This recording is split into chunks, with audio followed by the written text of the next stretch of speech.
ሰላም ጤና ይስጥልን ተመልካቾቼ እንዴት ናችሁ? ሰላም ናችሁ ወይ? ይህን ሰሞን እየተወራ ያለው ወይም በጣም ለብዙ ሰዎች ስጋት እየሆነ የመጣው የበጎ ፈቃደኛው በጎ አድራጊው ለሰዎች እየኖረ ለሰዎች እንደ ሻማ እየቀለጠ ያለው ወንድማችን ማስተር አብነት ህመም ነው። ማስተር አብነት ህመም የእውነት ከሰማውና ካየው ጀምሮ እጅግ በጣም ነው ልቤ የተነካው። እንዴት ሆኖ ይሄን ያህል ጊዜ ህመሙን ተቋቁሞ እንደቆየ ሲገልጽ በጣም ልብ ነው የሚነካው። እሱ ህመሙ አሸንፎት ቢተኛና ከሲስተም ከስራው ቢረቅ ሌሎች ሰዎች ይጎዳሉ በሚል በግድ ምን ያህል እየቆመ ምን ያህል በግድ እየተንቀሳቀሰ ይሰራ እንደነበረ ብዙዎችን ያግዝ እንደነበረ ላይቭ እየገባም ለብዙ ህመምተኞች ችግረኞች ገዛ እንዲሰበሰብ አድርጎ ወደ 5 ሰዎች በቅርብ ጊዜ ራሱ ወደ ህንድ ተልከው እንዲታከሙ ያደረገበትን መንገድ ስንሰማ እጅግ በጣም ነው ልቤ እየተነካው። የእውነት እኔ እንደውም ትላንትና ማታ ራሱ ስልኩ ላይ ስደውል ነበር። ስልኩ በጣም ቢዚ ነው፣ ማግኘት አልቻልኩኝም። ግን እጅግ በጣም ነው ያዘንኩት ለማስተር አብነት። ያው ለሰዎች እንደ ሻማ እየቀለጠ እሱ እዚህ ደረጃ መድረሱ በጣም ነው የሚያሳዝነው። እንዲህ በጣም ቢዚ የሆነ ሰው በጣም በሰዎች ጉዳይ የተዋጠ ሰው ብዙ ጊዜ ለራሱ ቦታና ጊዜ የለውም፣ ጭራሽ ትዝ አይለውም። ህመም ሲይዝ አልጋ ይያዛል፣ ትንሽ ለቀቅ ሲያደርግ ደግሞ ሮጦ ለነኝ ሰዎች የመድረስ ሀቢት ያለበት ይመስለኛል ማስተር አብነት። ይሄ ደግሞ ለፈጣሪው የገባውን ቃል ኪዳን እየፈጸመ ያለበት ጉዞ ላይ የመጣ ችግር ነው ብዬ አስባለሁ። ከአንዳንድ ኢንተርቪዎች እንደሰማሁት ከሆነ ያሳለፋቸው በርካታ ችግሮች አሉ። ከቤተሰብ ጋር እየኖረ ያለ የተሻለ ኑሮ እየኖረ ያለ ከዛም በኋላም ብዙ ፈተናዎች ገጥመውት ከሀብት ጥግ ወደ ድህነት ከድህነት ጥግ ወደ ሀብት የሄደበትን ስቴፖች በዛ መሃል ደግሞ የታመመበትን በካንሰር የታመመበትን ጊዜዎች የገለጸበት ቋንቋና አገላለጽ በጣም ነው የገረመኝ። የፈጣሪውን በጣም ትልቅ በረከት የፈጣሪውን ትልቅ አደራ ያኔ በካንሰር ተይዞ በተፈወሰው እግሩ አስታኮ የተናገረው ነገር እጅግ በጣም ነው ልቤን የነካው። ምን ያህል የተባረከ እንደሆነ ምን ያህል በተፈጣሪ የተመረጠ እንደሆነ ለበጎ ስራ የገለጸበት ጊዜ ነውና ጌታ ሆይ ይሄንን በጎ ነገሩን እንዲቀጥል ፈውሱን ድጋሚ እንዲያመጣለት እኔም ጸልይለታለሁ። ጌታ ሆይ ከፈወስከኝ በእነኚህ እግሮቼ ቆሜ ችግረኞችና ድሆችን እረዳለሁ ብሎ የገባውን ቃል ኪዳን እንደ ሰው ሳይሸነፍ እንደ ሰው በጥቅም ሳይደለል እንደ ሰው ደከመኝ ሰለቸኝ ሳይል እስካሁን ድረስ እንግዲህ ህመሙ እስካሸነፈው ሰዓት ድረስ እየሰራ ያለበት ሁኔታ እያየን ያለ ነው። እጅግ በጣም ነው የሚገርመው። በትክክልም እግዚአብሔር ለዚህ በረከት የፈጠረው ወይም ደግሞ የመረጠው ልበቅን ወጣት እንደሆነ አሳይቶናል። በተግባር እያሳየንም ነው የሚገኘው። ወጥቶ በፌስቡክ እና በቲክቶክ ወጥቶ እኔ የኢትዮጵያ እናትና አባቶችን ጸሎት ነው የምፈልገው እንጂ የገንዘብ እገዛ አልጠየቅኩም የሚለው መግለጫውን ሳየው እጅግ በጣም ነው የገረመኝና በጣም የተደነቅኩት። ለኔ በዚህ ሰዓት የሚያስፈልገኝ አሁንም ደግሜ የምነግራችሁ የኢትዮጵያ እናቶች ጸሎት፣ የኢትዮጵያ አባቶች ጸሎት፣ የወጣቱ ጸሎት፣ ሁሉም በየእምነቱ እንዲጸልይልኝ ሙስሊሞች ዱዓ እንዲያደርጉልኝ ብቻ ነው የሚፈልገው። ከዚህ ውጪ ግን ሌላ ነገር የሚሆን ከሆነ ሌላ ህመም እየታመምኩባችሁ እንደሆነ በደንብ እንድትረዱልኝ ፈልጋለሁ። ከምንም በላይ እግዚአብሔር የናንተን ጸሎት የናንተን ልማና ሰምቶ እኔን እንደሚፈውሰኝ አምናለሁ። ለኔ የሚያስፈልገኝ በዚህ ሰዓት ላይ ይህ ብቻ ነው። ምን ያህል መታደል ነው፣ ምን ያህል መመረጥ ነው፣ ምን ያህል መባረክ ነው ብዬ እውነት አይቼ ጋደም ብዬ በቃ ዝም ብዬ ማሰላሰል ጀመርኩና ጭንቅላቴ ያላርፋልኝ በዚህ ጉዳይ ላይ እንዴ ይሄን ነገርማ እኔም ልሰራ ይገባኛል፣ እኔም የጸሎት ተሳታፊ መሆን አለብኝ ብዬ አስቤ ነው የወጣሁትና ለዚህ የተባረከ ሰው፣ ለዚህ የተመረጠ ሰው፣ ለዚህ በጸጋው የተሞላ ሰው እጅግ በጣም የተባበሩ ጸሎት ያስፈልገዋል። የጸሎትን ቫልዩ የጸሎትን ዋጋ እኔ በጣም አውቀዋለሁ። በህመሜ ጊዜ ካገኙት ከተረዳሁት ከታገስኩት ገንዘብ በላይ የህዝብ ጸሎት፣ የእናቶች ስለት፣ የአባቶች ጸሎት፣ የወጣቶች ምልጃ እነኚህ ነገሮች ናቸው ተደምረው ሙስሊሙን በዱዓው ካቶሊኮችም በራሳቸው እምነት ፕሮቴስታንቶችም እንደዚህ በጸሎታቸው ኦርቶዶክስም ሁሉም በየእምነቱ እንዲጸልይልኝ ባልኩት መሰረት ጸሎቱ ነው ትልቅ ዋጋ ያለው ብዬ አምናለሁ። ዛሬ ድረስ እኔ ገንዘብ አይደለም ያዳነኝ፣ የህዝብ ጸሎት፣ የህዝብ ፍቅር፣ የህዝብ በረከት ነው ከላይ የተሰጠኝ በረከት ነው እዚህ ጋር ያደረሰኝ ብዬ ሁልጊዜ እላለሁ። ማስተር አብነት የተፈጠረበት ምክንያት አለው። ማስተር አብነት ከካንሰር በፊት የዳነበት ምክንያት አለው። ማስተር አብነት ለብዙ ድሆች ለመኖር ምክንያት አለው።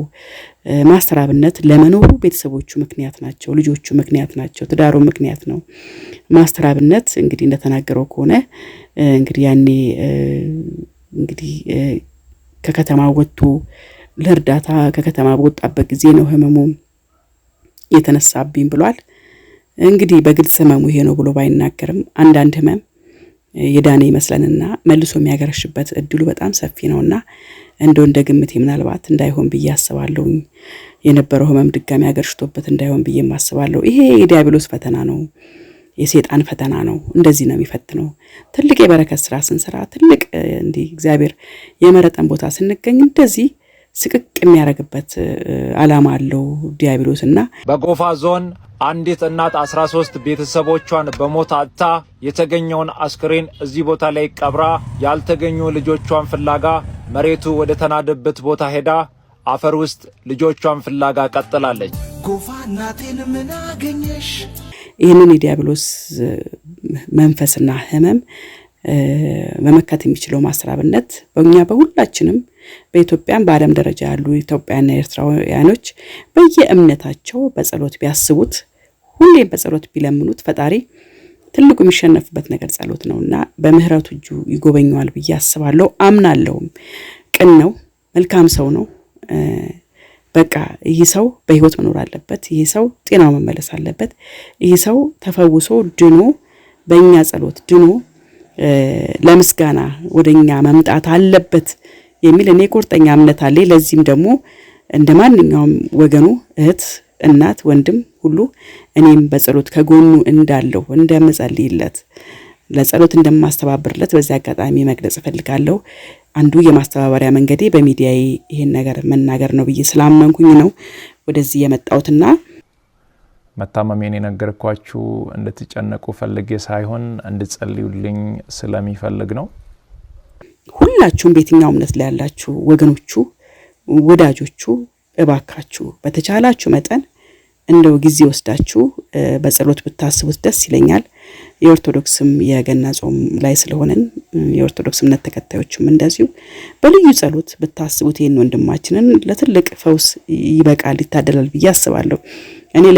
ለኔ በኔ አረዳድ የትኛውም እምነት እኔ የዲያብሎስ ስራ በኔ አረዳድ የትኛውም በሽታ የዲያብሎስ ስራ ነው ብዬ ነው ማስበው። ዲያብሎስ መመታት የሚችለው፣ ዲያብሎስ ማፈር የሚችለው፣ ዲያብሎስ ከውስጡ መውጣት የሚችለው በጸሎት ነው። ሌላ ምንም የለም። ፈጣሪን በመለመን ነው። ፈጣሪ ለኛ ስንት ዋጋ ከፍሏል፣ ስንት ስቃይ ተሰቃይቷል። በአንድ ጊዜ ዓለምን ድምጥማጡን ማጥፋት እየቻለ እኮ ስለ ፍቅር፣ ስለ ሰው ልጅ ድህነት ብሎ ያን ያህል ዋጋ የከፈለ ፈጣሪ ያለ አይደለ? ማስተር አብነትንም ስናየው ደግሞ ስለ ሰዎች መዳን፣ ስለ ሰዎች መታገስ፣ ስለ ሰዎች ጤንነት መመለስ፣ ከችግር ላይ መውጣት አስፈላጊ እንደሆነ ለእነኚህ ሰዎች እንደሚያስፈልጋቸው ራሱ ያምናል። ያመነበት ደግሞ ፈጣሪ እንዳስቀመጠው ያምናል። ለዚህ ደግሞ ከፈጣሪው ጋር የገባው ቃል ኪዳን አለ። እሱን እያስፈጸመ እንደሆነ ስለሚያውቅ ነው እርግጠኛ ነኝ ይሄ ልጅ ህመሙን ችሎ ስቃዩን ችሎ ሲታገል የነበረውና አሁን እያቃተው የመጣው እንዳለውም እኔ መናገር አልፈለኩም ነበር፣ እኔ መግለጽ አልፈለኩም ነበር፣ ህመሜ እንዲታወቅ አልፈለኩም ነበር። ሆኖም ግን ሰውነት ያጋለጠኝ ነው ያለው። ኦፍ ኮርስ አዎ ሰውነቱ በጣም በየጊዜው እየከሳ እየቀነሰ ነው ያለውና ይሄ ለብዙ ሰዎች ፈውስ የሆነን ወጣት እናድነው፣ ልንጸልይለት ይገባል። አይዞ ወገኖች ሁሉ ከጎነናቸው ልንደረ ይገባል እንጂ ምናልባትም ይህንን አጋጣሚ በመጠቀም በእኔ ስም የተከፈቱ በጣም ብዙ ፌክ አካውንቶች አሉ። ገንዘብ እንዳይሰበሰብ አደራ ማለት ወዳለው። ይህንን መልእክቴ ደግሞ ለሁሉም አድርሱ። በዚህ ግርግር መሀል ብድግ ብሎ እንዲያት ነገር ማድረግ ተገቢ አይደለም ብዬ አስባለሁ። እኔ በታመምኩበት ጊዜም እንዲያት ኤክስፒሪየንሶችን አስተናግጃለሁ። በዛም ልክ ደግሞ ለኔ ከጎን ሆነው በተለያየ እምነት ያሉ ሰዎች እምነት ያመጡልኝ ጸበል ይዘውልኝ መጥተው የሚያጠጡኝ እምነት መጥተው የሚቀቡኝ ቤተክርስቲያን ሰበካ ጉባኤ ላይ ቆመው በክርስትና ስም የሚያጸልዩልኝ ፕሮቴስታንቶችን ቤቴ ድረስ መጥተው ሲጸልዩልኝ ሙስሊሞችም ዱዓ ሲያደርጉልኝ ነው እኔ እጅግ በጣም ልቤ ይረካ የነበረውም እልም የነበረው ይሄ የመንፈስ ስራ ነው እንጂ እግዚአብሔር አይደለም። ስለዚህ ማንም ሰው ሲታመም ሲጨነቅ ግራ ሲገባው ማይሆን ነገሩ ሲገባ በተለይ ደግሞ እንደ ማስተራብነት አይነት ደግሞ እንደ አይነት የማይገልጹት ወይ ደግሞ እንደ ልብ የማይታወቅ ህመም ሲይዝ ትልቁ ነገር ጸሎት ነው የገባው ነው የእውነት ከልቡ ክርስቲያን ስለሆነ የክርስቲያን የሚለውን ነገር የሚገልጽ ክርስቲያን የሚባለውን ነገር በተግባር ያሳየ ሰብዕና ያለው ቢገርም የተመረጠ የተባረከ ሰው ነውና ጸልዩልኝ ምንም አልፈልግም ማለት በራሱ ምን ያህል ነፍሱ ሁሉ ከእግዚአብሔር ከፈጣሪው እንደሆነች ነው የሚያሳየውና ይህ ወጣት በፍጹም ሞራሉ ሊነካ አይገባም። ህመሙን ስቃዩን እንደዚህ ያዳመጠ ሊቆይ አይገባም። በተአምር ፈጣሪ ከውስጡ እንደሆነ ነገር ነው ብድግ አድርጎ ህመሙን ከላይ ላይ እንዲያወጣለት እንጸልይለት። የኔ ወንድም በጣም ነው ማከብር በጣም ነው ወድ ለምሰራቸው ነገሮች ለምታረጋቸው ነገሮች ሁሉ እጅግ በጣም አክብሮት አለኝ ፍቅር አለኝ ወንድሜ ማስተራብነት አንተ በጣም መልካም ልብ ያለ ሰው ነህ። በትክክልም ለፈጣሪ ገባከውን ቃል ኪዳን በተግባር እየገለጽክ እየሰራህ እያከናወንክ በምድር ላይ የተጠራህበትን የኖርክበትን ምክንያት እየፈጸምክ ያለው ትጉ ጎበዝ የተባረከ ወጣት ነህና ፈጣሪ የወደደክ የመረጠክ ያከበረነህና ኦፍ ኮርስ የፈተና ጊዜ ነው ኦፍ ኮርስ የጽናት ጊዜ ነው ጽናት የሚፈተንበት እየተፈተንክ ያለህበት እምነት የተፈተነበት ብዙ ነገር እየተፈተነ ያለበት ሰዓት ነውና ጽና የኔ ወንድም በጣም ጽና በጽናትኩስ ይበልጥ እንደው መባረክ በእጥፍ ይመጣል ብዬ አስባለሁ። ጌታ እንግዲህ መኛ መባረክ ሲፈልግ እኮ አንዴ ላይ ያወጣና ዝቦርታች ቁልቁል በቃ ወደ ዜሮ ያስገባናል። የዛን ጊዜ ያማረረ የዛን ጊዜ ምን አረኩ ያለ የዛን ጊዜ ፈጣሪን ይወቀሰ እዛ ይቀራል። አይ ሁሉ ነገር ለበጎ ነው ጌታዬ አንተ ምክንያት አለ አንተ ትመረኛለህ አንተ ታስተካክላለህ ብሎ በፈጣሪው በችግሩ በጭንቀቱ በማጣት ውስጥ ሁሉ በህመም ውስጥ ሁሉ ፈጣሪን ያከበረና ያመነ ያሞገሰ ላይ የሰቀለ ሰው ደግሞ በበረከቱ እጅግ በጣም ከሚሸከመው በላይ ከአቅሙ በላይ በረከት በበረከት ይሆነለት ያሉ ብዙ ሰዎችን እናውቃለን። ለዝነኛ ምስክር ደግሞ እኔም ነኝ።